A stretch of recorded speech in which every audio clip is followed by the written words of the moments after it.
আজ তোমাকে চারপাশ গিলে আসতে হলো, জানো না আব্বার এই অবস্থা। আমার উইলটা বানিয়েছো? উইলটা আপনার ছেলেদের শোনানোর জন্য এলাম। আমি উইলটা পড়ে শোনাচ্ছি, তোমরা সবাই শোনো। তোমাদের দুই ভাই চলাফেরায় অসন্তুষ্ট হয়ে তোমাদের পিতা তোমাদের প্রতি আর কোনো ভরসা রাখতে পারছেন না। করেছে ছোট বউয়ের নামে। ছোট বউ ইচ্ছে করলে তবেই তোমরা মালিক হতে পারবে। আব্বা, এত বড় অন্যায় কাজ তুমি করতে পারলা? তোমার আব্বা মরে গেল, আমাদেরকে মেরে গেল। কি করবো বলো, আমার কিচ্ছু করার নাই। ওকে এই দুনিয়া থেকে সরে দেবো। ঠিক বলেছি, শাহিন তো এখন বাড়িতে নাই, লিয়াই মাইক।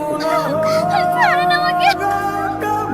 আমার মাইকে মারো না, আমার মাইকে মারো না, মাহি।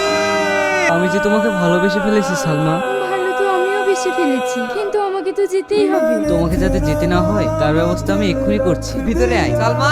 কিছু বলবেন ভাই? তোমার এগ্রিমেন্টের টাইম শেষ, এবার তুমি তোমার পাওনা টাকাগুলো নিয়ে এখানে একটা সই করে চলে যাও। না সালমা, তুমি সই করবা না। কি রে তুই? আমি সুস্থ হয়ে গেছি। শয়তানি, সই কর, এক্ষুনি এখান থেকে বেরিয়ে যা। কি সেলিম বাবু, সব সম্পত্তি সব একাই আত্মসাৎ করার চেষ্টা করছেন? আপনার এই